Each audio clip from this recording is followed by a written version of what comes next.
Start the recording now, and we have a presentation about the Benjamin A. Gilman Scholarship. All right, Daniela. Thank you so much. Well, everyone, I'm so excited to be here. Even though I didn't go to Texas A&M, I'm actually a huge fan. My partner and my roommate are both Texas A&M graduates, so gig 'em all the way. I can't remember if it's right or left. So this is all about making it happen, right? Steps and support to go abroad. So I want to talk to you all about the Benjamin A. Gilman International Scholarship. It sounds sometimes intimidating, but hopefully after this presentation, you feel like this is something that's doable and within your reach. Okay, so before we get started, I want to make sure that you have my information in case you need to leave. So I'll post this at the beginning as well as the end. So I'm going to give you 30 seconds if you would like to copy my information. I'm putting that up there because I am absolutely open. If you want to call me or text me to talk about your application, you can email me as well if you feel interested in giving me your application details, and I'd be happy to read and edit it. As well as LinkedIn, we can absolutely connect. I'll give you about 10 more seconds to do so if you are interested. And again, I will be posting this at the end of my presentation as well. So it is a short time period. We only see each other for about 30 minutes and we are already 2 minutes in. So my goal is to be done by 12:24 to leave around 6 minutes for questions and answers. So the Gilman Scholarship is a program of the U.S. Department of State, specifically the Bureau of Educational and Cultural Affairs. And really its goal is to promote a mutual understanding between the people of the U.S. and the people of other countries. And that was really exciting to me when I first found out about this. I was like, oh my gosh, it's like I'm representing U.S. abroad, right? Because the Department of State is all about increasing partnerships abroad. So as students who study abroad, we're really representing America. And so that's a big opportunity. And I definitely hope you apply. So to tell you a little bit about my experience, if I'm being completely honest with you, I didn't find out about the Gilman Scholarship until the day before it was due. I was working part-time, round the clock, trying to see how I could pay for my goal to study in Paris, France. And then I was lucky enough to go to my Office of National Fellowships at Florida State. And I was able to see an advisor who told me about the Gilman Scholarship. I wrote it that day. She edited it and made sure it was good to go, and I received it, and the rest is history because it totally changed my life. I actually studied twice in France. So the first time was on the Gilman Scholarship, and that was in Paris, France, where I earned 6 foreign language credits in just 1 month. It was an immersive French program, and it really just encouraged my international future experiences. I went back to France my senior year of college, which was now 2 years ago. Oh my gosh, I'm getting old. No, I'm just kidding. So yeah, 2 years ago in 2019, since we're about to hit 2021, and I went as an exchange student in Grenoble, France, which is located along the Swiss Alps. Beautiful experience. But going back to my experience in Paris, France, I just gained an enormous amount of cultural competency.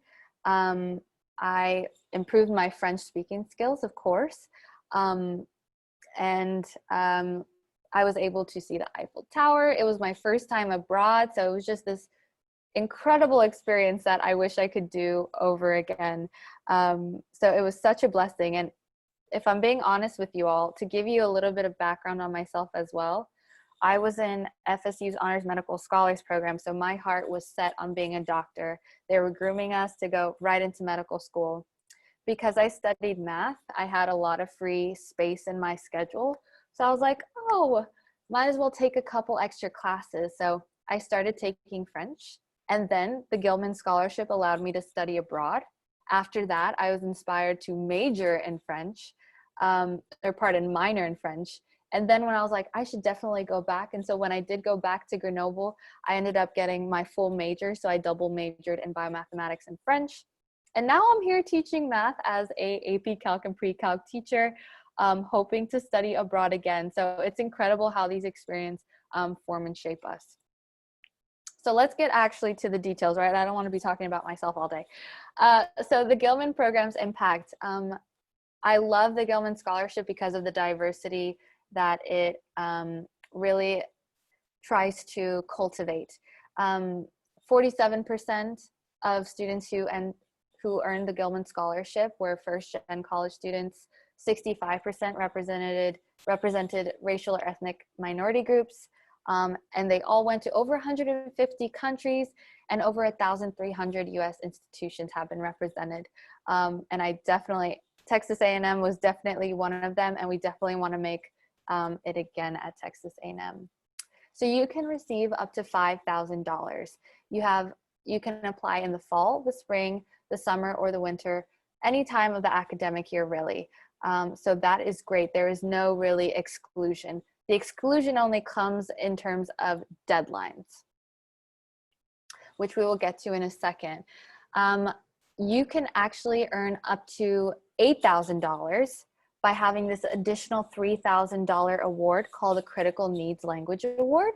So if, let's say, you're currently studying at Texas A&M Arabic or Hindi or Urdu, all of these are actually critically needed languages because not many people know them in the United States. I'm just gonna fix this really quick. My light turned off. There we go. Or Punjabi. So if you were to fulfill this extra essay, you could get an extra $3,000. So now what does it take to be eligible for the Gilman? You need to be a US citizen, an undergraduate student, in a credit-bearing program, as well as in a country with an overall travel advisory level 1 or 2. What that means is that level 1 or 2 means that it's level 1 very safe to go to, 2 pretty safe with maybe just a couple of restrictions. The Gilman obviously wants to ensure that you are going to a country where you are safe. And then the big part of this eligibility requirement is the federal Pell Grant, being a federal Pell Grant recipient. If you are in any way a recipient of the Pell Grant, you are automatically eligible to apply for the Gilman Scholarship. So we also have the Gilman McCain Scholarship. This is a new addition to the Gilman program. So if you are a child dependent of an active duty service member, even if you're not eligible for the Pell Grant, you are eligible for this specific scholarship, the Gilman McCain Scholarship, that awards $5,000. So same rules kind of apply aside from the Pell Grant, still advisory, travel level 1 or 2, credit bearing program, etc. So instead of just being the Pell Grant, here's the caveat: you need to be a recipient of any type of Title IV federal financial aid.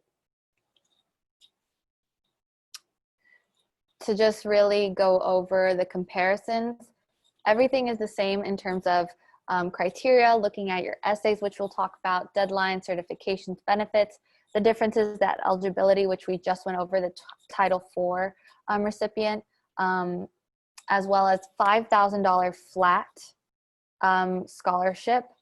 For the normal Gilman Scholarship, it varies according to need as well as what's available. And then there's 100 awards available total. Okay. So now we're going to jump into the application process. So in part 1, we're going to have the online application, which you're going to describe what your study abroad program is. You're going to fill out those essays, upload your transcript, and select your advisor. So it's definitely a good thing if you're thinking now about maybe I should study abroad, maybe I'm not sure. Even if you're not sure, go ahead and talk to advisors at Texas A&M now, so that if indeed you're like, I want to go through this, you already have that set up versus, oh my gosh, I want to do it, I don't have my advisor, everything last minute. That way, even going through it or not, you have things set up for you. Part 2, here's why you have to have an advisor. Your advisor has to certify the program, and you need to have 2 types of certifications. You need to have a study abroad advisor as well as your financial aid advisor, essentially certifying, number 1, you're a Pell Grant or Title IV recipient, as well as this study abroad program exists, as I said earlier. So looking at our essays, and this is why I shared my information, I want you to please, please, please feel free to reach out if you would like me to review them, because I would be more than happy to. So essay number 1 is your statement of purpose, where you're gonna have, it's like a personal interview where you're gonna talk about your academic, professional, and personal goals. So this is really just an opportunity to showcase yourself, right? What I like to think of this as is a great preparation for jobs, a great preparation for graduate schools, because in graduate school you have to write your personal statement, which is essentially writing about your academic and professional goals. So why do you want to go on this study abroad trip? How is it going to impact your education plans? And how is it going to impact ultimately your career goals? So it's very important, and I think it's also just great practice in general for life after college. Essay number 2 is an interesting one. It's your community impact essay. So essentially, you are going to be describing why should the U.S. Department of State, IIE, endorse you to be a diplomat abroad, right? What will make you an effective diplomat? How are you going to give back? How are you going to, be a domino effect and spread this awesome experience and encourage others to do the same? And this community impact, you're going to be talking about as well your service action plan. So in your service, how do you say, it's like your service project, you have to complete it when you come back. And so that's going to be your community impact. So let me give you an example of why, for example, on this PowerPoint, we have on campus versus in community. So for my project, my service project, when I came back, I actually gave a presentation at FSU's College of Medicine discussing why medical professionals should learn a foreign language.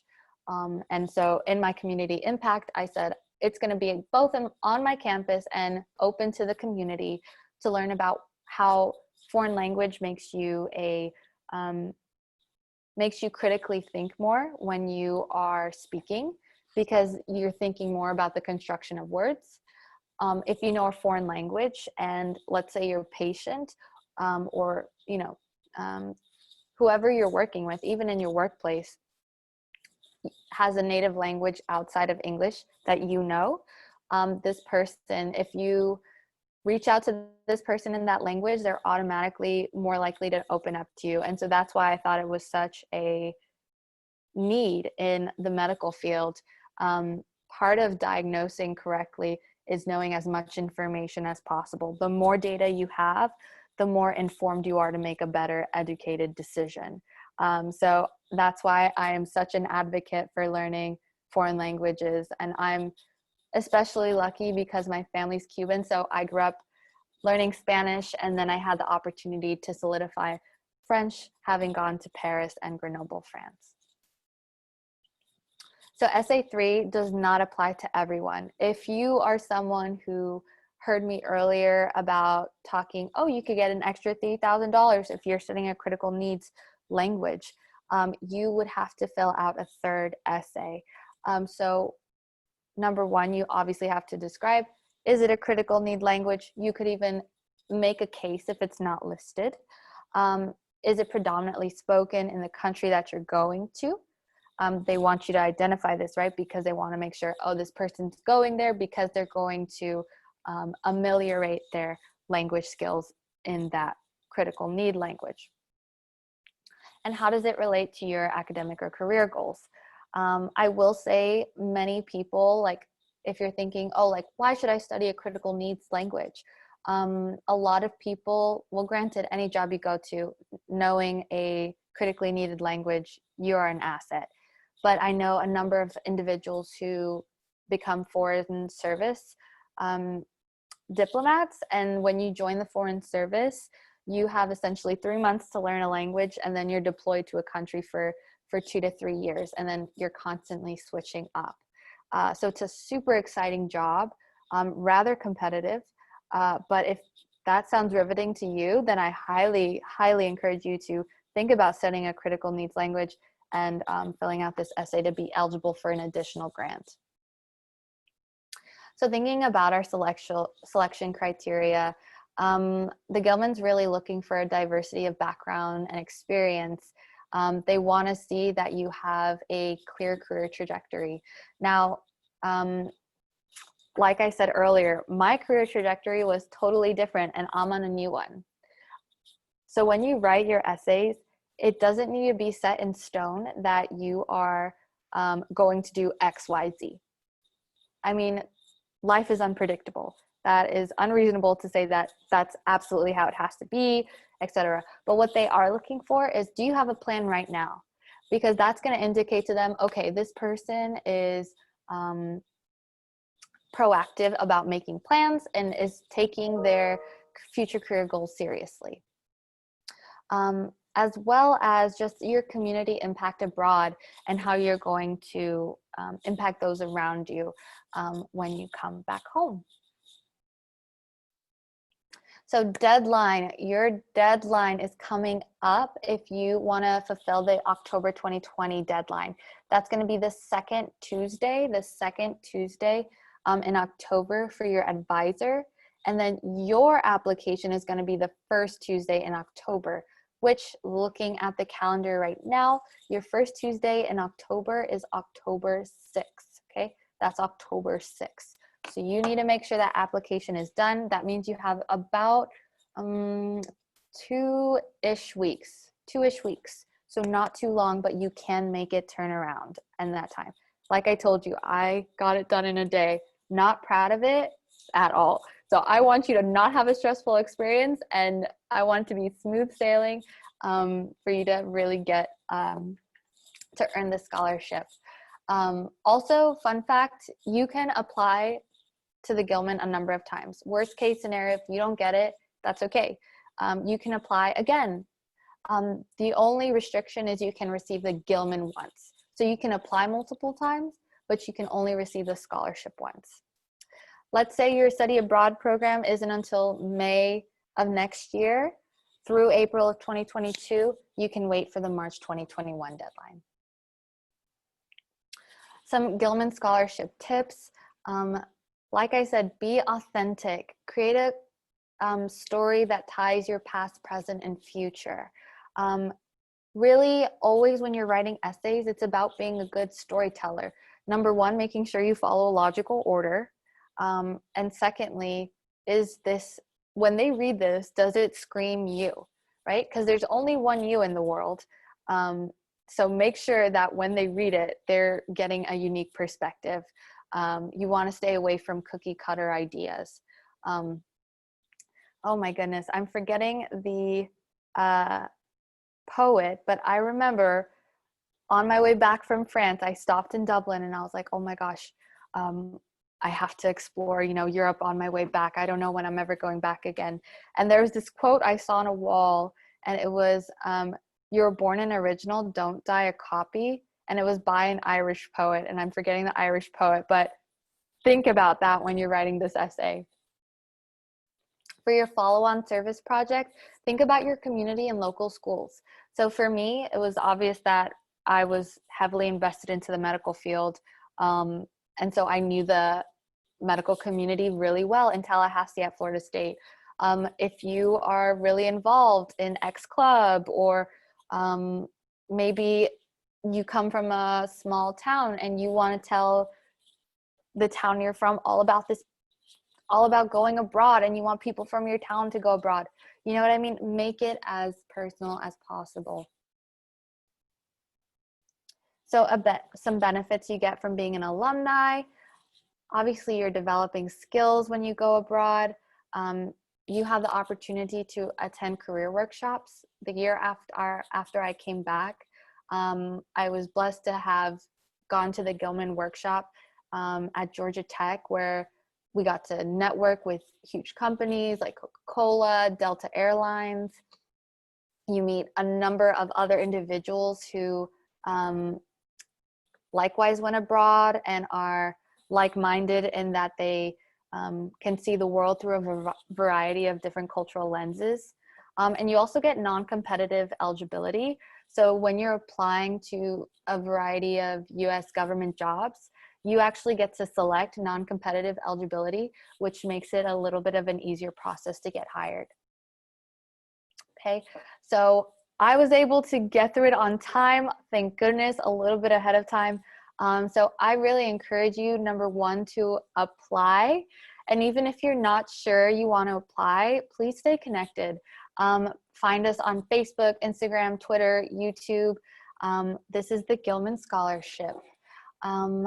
Let me see if I can put up the contact information specifically for the Gilman Scholarship. I'm going to leave this on here for about 30 seconds, and then I'm going to return to my slide to make sure you have my information and open the floor for questions. Thank you all so much, and I need to make sure that my room feels me so it doesn't turn off the light again. I'll give you some time here. And if you have questions, please type it in the chat.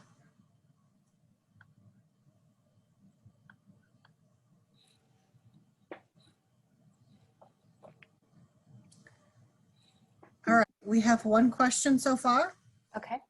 Do you know if Gilman is going to be checking if our destinations change levels in terms of travel advisory? Yes, that's such a good question. I'm so glad you brought that up.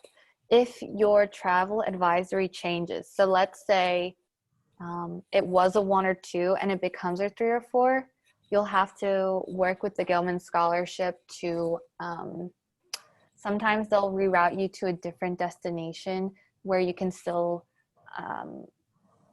attend your program, but in a different place. They can sometimes, it'll be really a case-by-case basis. It's possible that maybe you can wait it out and see if travel advisory will go down, but they have to make sure that you are safe. And so because of that, the country has to stay or become a level 1 or 2 travel advisory.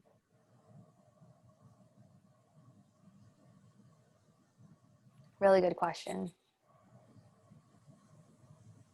And feel free to ask questions too about like countries, about going abroad, about the difference between, number one, like first time I went to Paris, it was a study abroad experience. The second time when I went to Grenoble, it was an exchange program. So I went totally by myself.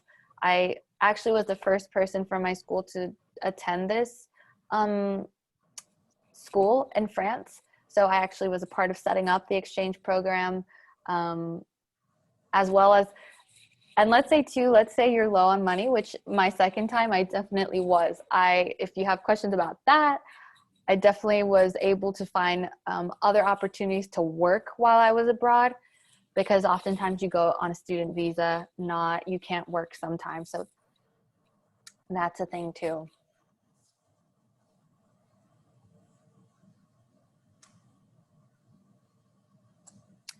I think I can, let me see if I can see the chat. I would love to hear where you all are interested in going, or even if you don't know, where would you like to go? Type it in the chat and I would love to hear.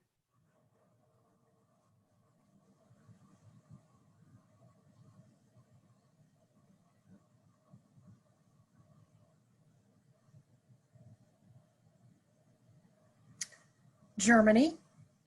Okay, very nice.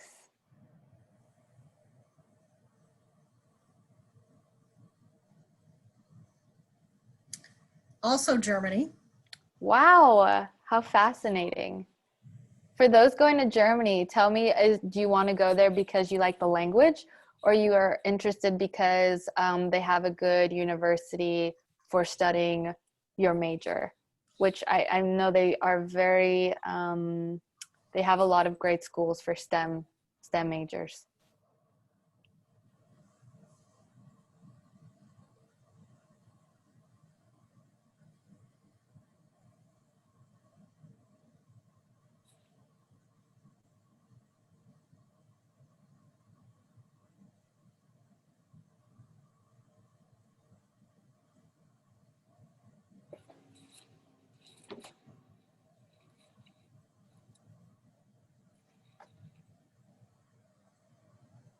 It would be so much fun if we were in person. I wish I could have like a conversation with you also. I do want to thank you in advance too for adapting with the current times and being open to a virtual study abroad fair and just attending the presentation.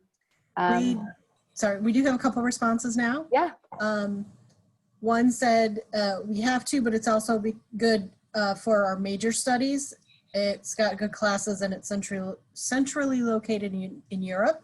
Yeah. Another comment was, I'm in the College of Architecture and we're required to study abroad. So Wow. the only programs that they had open was Germany. Really? That is so interesting. That is absolutely fascinating. A good friend of mine, she also studied architecture. She went to University of Miami, and I think she went to Italy. I will say though that Germany has amazing architecture. So even though it's your last option, do not fret. I was really thankful when I was in France, I was able to drive a bit. And so I drove through Cologne, France, or not Cologne. Oh gosh, it's not, I'll have to remember, but it was on the most west side of Germany. And the architecture was insane. Let me see if I can find it right now. We usually have architecture programs in Spain and Italy as well, at least, but there are fewer programs this spring, so the option slightly different. And then also the different aspects of architecture in different countries, so it depends on what they're studying. Wow. Yeah, and I just checked it as Cologne, just not Cologne, France. I don't know why I said that. Cologne, Germany. So that's great. I mean, I love that the program pushes you all to go abroad. A little scared. I don't know about you all, but I was definitely really nervous the first time I went abroad. So just props to you all in the first place for joining a program where you're forced to kind of become uncomfortable, right? It's definitely not easy. In fact, I'll tell you all a quick story before our time is up. Hilarious. I don't know if it's hilarious to you, but I can laugh now back on it. We were planned, my group of the intensive French program in Paris, we were planned to go to a cruise on the Seine River. And when we went, like, I wanted to go earlier and explore so I could get really the most out of my experience. So I tried to go to see the Cathédrale de Notre Dame, right? The Notre Dame Cathedral before it burned down. Oh my goodness. And so I go to the cathedral and after I'm done and it's time to go to the cruise, I'm looking, I cannot find it. And because I could not, like my phone didn't have a chip to receive data. So I was just going off of maps. And so I'm running, trying to find it before this cruise leaves without me. And a car gate comes down and hits me on the eye. And I'm bleeding, running through France with people speaking to me in really advanced French that I don't know, trying to find this place. And then at the end of the story, I go and finally get the cruise. My group is late, and then we don't even take the cruise. So get ready for some awesome adventures and funny stories to tell. So super exciting. I thank you all so much again. It was so much fun to be here, and I'm glad the lights did not cut off again. That was interesting. Please keep my information too. It'd bring me so much joy to read your essays.